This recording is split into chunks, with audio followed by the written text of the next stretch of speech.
Welcome to the My Creative Days podcast, where we will talk about all things DIY, home decor, decorating tips, and creating a beautiful home on a budget. I am hoping our time together will spark a creative idea, help you plan your next DIY, or inspire you to finally tackle that project you keep putting off. Grab your favorite cup of motivation and let's chat.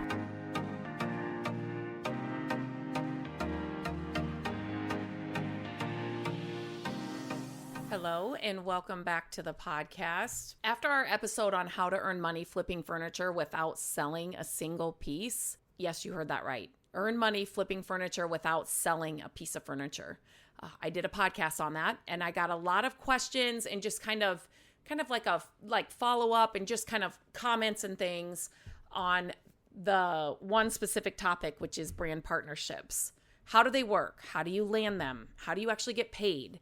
So today I'm going to dive a little deeper into the side of the business and sharing kind of my exact process from pitch to payment. Whether you're just getting started or you've been flipping furniture for a while, this episode will give you a behind the scenes look at how I work with brands and how you can too. Now, I do want to say, because this is why we created it, I do go over this and I actually give you the tactical, brand pitches and forms to fill out and all those kinds of things inside my Furniture Flipping Academy. Like, we spell it out for you so there is no guesswork. You know exactly what to do. So today I'm going to kind of talk about the process, but the more we get really down to the nitty gritty and give you all the information you need inside the academy with the templates and all that. So it's done for you all inside the academy. And we will leave a link to the academy in the show notes. So you can check that out. You can sign up for the sneak peek. It's free and it kind of gives you a look inside the academy. So number one, why work with brands? It's another revenue stream that leverages what you're already doing. You get paid and you receive product usually that you would be using anyways. And it builds long-term partnerships when done well.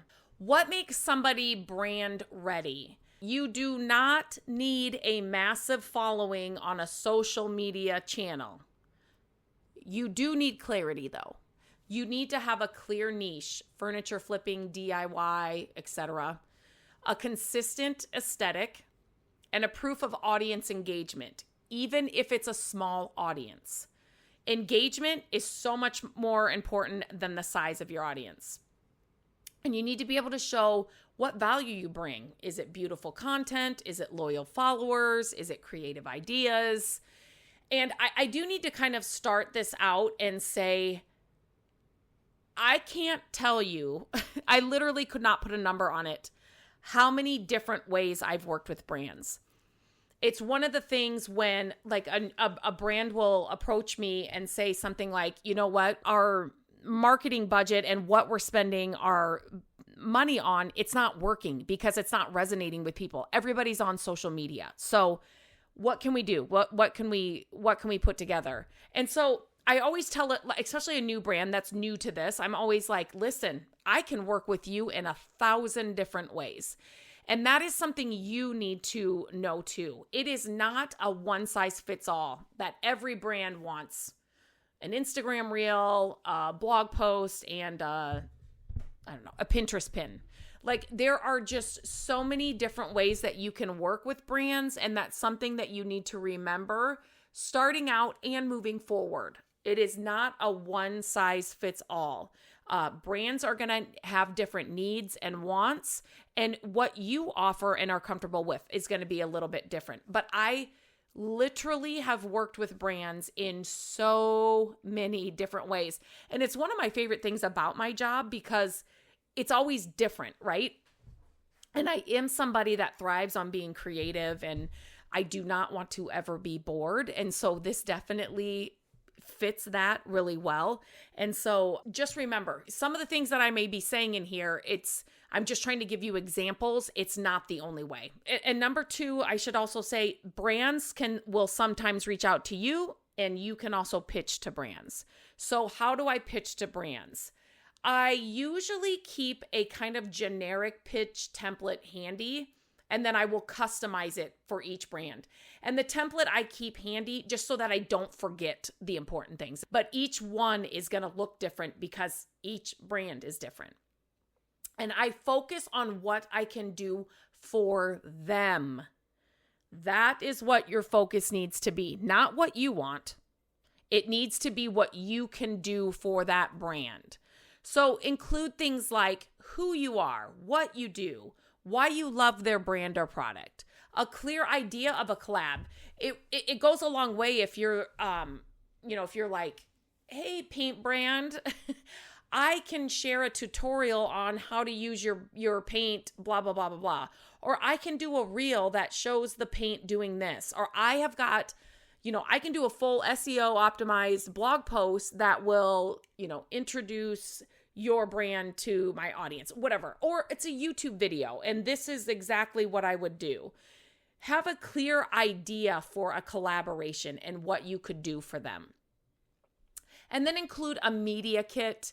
And that usually it'll include your stats, your audience info, maybe examples of your past work, maybe past brands and companies you've worked with. For beginners, if you are just starting out, tag every brand you already use and love. So share your organic content like you normally do. Start doing that right now. Before you're reaching out to brands, if you're using a certain paintbrush, you just want to make organic content like you would normally just be talking to a friend, and then tag that brand, right? And then you can always, follow up with a DM or an email, but start right now. Make it a habit. Every time there is some brand shown, some brand used, some brand talked about, they are tagged. You need to start making that a constant thing at all times. So what happens after a brand says, yes, like, let's do it? So you agree on deliverables. So that's what I am creating. So a deliverable is, I'm just throwing this out there, 2 reels, an Instagram story, and 1 YouTube video. Those are the deliverables that we have agreed on. Timeline. Okay, you're going to create the 2 reels by September 1st. The YouTube video needs to go up when our new paint color launches on September 3rd. And the story will go up on the Tuesday that we're offering a discount for the new launch or whatever. That's the timeline, right? Compensation. So you've also agreed on the compensation, and that could be a flat rate. This is a big topic right now. Product exchange. I always tell people, if a brand reaches out to you and they just want to send you products, and this is how we all started out back in the day. I've been doing this. I just saw a post that I did. I could not believe it. I wanted to say 11 years ago, and it feels like it was not that long ago. So I always say I've been doing this for over 10 years. Like, I think I've been doing this close to 13 years. Anyway, so back in the day when blogging and all this was, you were so excited when a brand's like, hey, we're going to send you our stain. Will you please try it out and share it? And you're like, oh my gosh, yes. But stain, you quickly find out, stain is not paying your bills, right? Stain cannot put the kids in the soccer camp that they want to get into. Products exchange that's not paying your bills. So remember that. And usually if the brands that know and that understand how this works, they will send you the product that they are asking you to create their content to promote said product. And affiliate income is a whole nother thing that you can also get into. And that's something that I do always ask for, just because, moving forward and after that, if I love the product and I'm going to share it, beyond this package or whatever we've put together, I want to be able to share an affiliate link that I can then make a little bit of kickback for sharing it, because it's constant advertising for this brand, right? So you got to kind of think of it this way. Back in the day, any brand, you'd have to pay for commercials. Maybe it's an ad in a magazine, newspapers, all those kinds of things. That is not where it's at anymore. Everybody's on social media. Everybody's looking to creators and people they love to follow to see what they recommend. Working with creators and people that are using their products, that's where it's at. And the companies that understand that work with those companies, because they understand what you're bringing to them is gold. because they're going to reach out to you. And one of the biggest things you need to tell them is, my audience is your entire targeted audience. Back in the day, if you'd put on a commercial about, let's just say hearing aids, that's just the first thing that came to my mind. That is a certain audience that you're looking for. But the rest of the population that's watching, doesn't care, or it doesn't affect them, right? But when you are creating, let's just say, because this is the world I'm in, DIY content, and I'm using a particular paint brand, my audience is their target audience. Like, to get in front of that targeted audience is like gold. And you've worked hard to create their target audience, for yourself, obviously, but like for them to get a snippet of that and for them to get a quote unquote commercial in front of your targeted audience that works great with their brand, they need to pay for it. They need to pay for it. And brands are getting better and better about it. Sometimes you can do a product exchange, or you can have them send a product, right? So sometimes I will say, like, if somebody reaches out to me and they're like, I'm just going with paint. We want you to try out our paint, and then maybe we can do a collaboration. And I always say, I will not share anything, talk about anything, or even show it on camera if I have not used it and loved it. Because the number one thing you want to be to your audience is authentic. So it doesn't want to look like you got some random thing that you don't really love, because number one, that's not gonna convert for the brand, and it's not gonna convert for you and growing an audience. Like, it's not. So you do want to love, and you would use this product. So sometimes I will say, send me the product. No, we have no contract. We have nothing going on. Send me the product. I'll check it out. If I like it, then I'll reach back out to you, and then we can go from there. My favorite brands, I should say, are like, heck yes, use my product left, right, for a month, whatever. I'd love to hear your feedback. And I have a lot of brands that do that. And that, I get excited about that, because it's like, okay, they're standing behind their product. You get those brands that are like, oh, well, we can't really, just don't even. Like, you are working so hard to build your audience, and you want to put in front of your audience those things that you really trust and the brands that are really amazing, right? So sometimes, now, so if I love a product and it's a product, they sent me the product to try out, then I will reach out back to them and say, you know what? I know my audience would love this. I love it. Like, I can't get enough of it. And I could see me creating content about this for ages, whatever. And then you can kind of go from there and then build out a package, or, pitch them some ideas and go from there. Okay. And then another thing that you can add into like a contract, or you should agree on, are usage rights and exclusivity. So these are important, and these are coming up more and more. Back in the day, it wasn't really that much. If a brand is like, listen, I want you to only use our paint and only show our paint, and you can show nobody else's paint, guess what? You're going to pay for that. Like, you're going to have to pay me to be exclusive, and it's going to have to be worth my while. That actually came up for me a couple of years ago. After going back and forth with a brand, we both kind of decided that it would be best if we didn't do that, for multiple reasons. But if a brand wants you to be exclusive and is like, you can't talk about another paint brand ever. Sometimes you will get collaborations with companies and brands where it's like, it's more like a campaign. They'll say, for the next 6 months, please don't share any other cup, if that makes sense. So sometimes that will come up. But if it's a brand that's like, we don't ever want you sharing another paint brand or whatever, they need to pay for that exclusivity. And usage rights is something else they need to pay for. So that basically means you are coming together with a collaboration idea, and you have all those deliverables, right? So you're going to create a reel and whatever else I said. But they want to be able to use that footage, that content on their own platforms, website, for their ads, paid or organic ads, whatever. They want to be able to use that content that you created kind of as their own. You better make sure they're paying you for that. And you better make sure you put a time limit on it. So usually it's like a 3 months, 6 months, a year.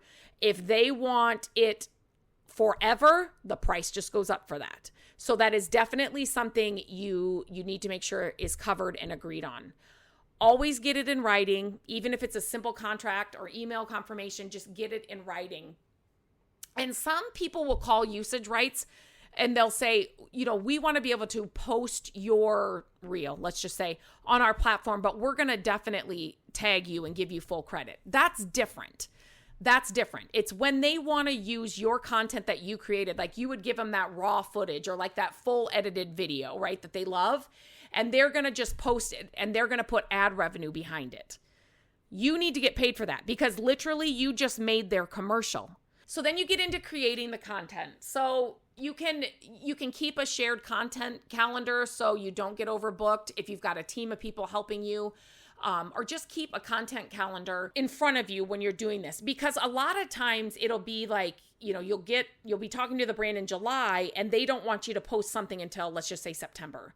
So you just need to be able to look ahead and kind of know what's coming up so that you're not overbooking, or getting yourself in a bind where it's too much. Review the brand's mood board or creative brief if they have one. That will help you big time when you're creating the content, and make the content feel like you, not like a commercial. Because again, that converts more for your audience and it converts more for their audience. Then usually some brands will want, there's like a review process. So some brands will want to approve everything before you're posting, and others will be like, you run with it. Totally trust you. We know what you're doing. We've talked to you on Zoom. We've talked to you over the phone. We've talked through email. Like, we know you get this. Like, just you do it. So that just depends on the brand. And always double check the spelling of product names, tags, hashtags, and key messaging. I will always reach out to the brands and say, okay, are there certain hashtags you want me to use? Which names do you want me to tag for sure? Like, just make sure that you have those all down and kept safe so that when it goes time to post it, you have that all written down.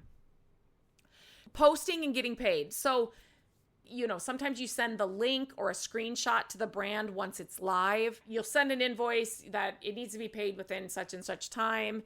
And then, you can track follow-ups and payments using a simple spreadsheet or something else. Here are a couple of bonus tips. Be easy to work with, right? And when they say they want to meet with you on Zoom at 1:00 or whatever, be there at 12:50. Be flexible. Deadlines do matter. Communication matters. The next one, I'm doing this right now with a brand. Over deliver when you can. So sometimes for me, it depends on my content and what it is.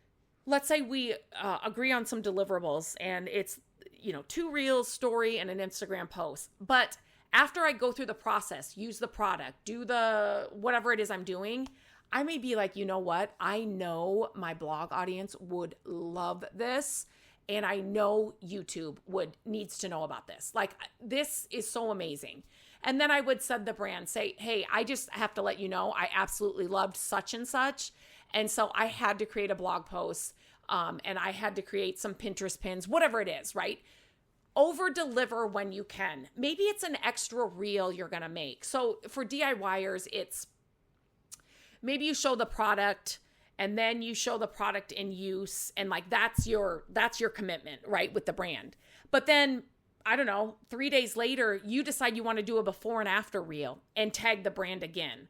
Like, just an extra something that's just outside of the scope, if it's doable. Like I said, these are all going to look different. Just over deliver when you can, because these things are how you get repeat contracts. Keep a running list of brands you'd love to work with and why.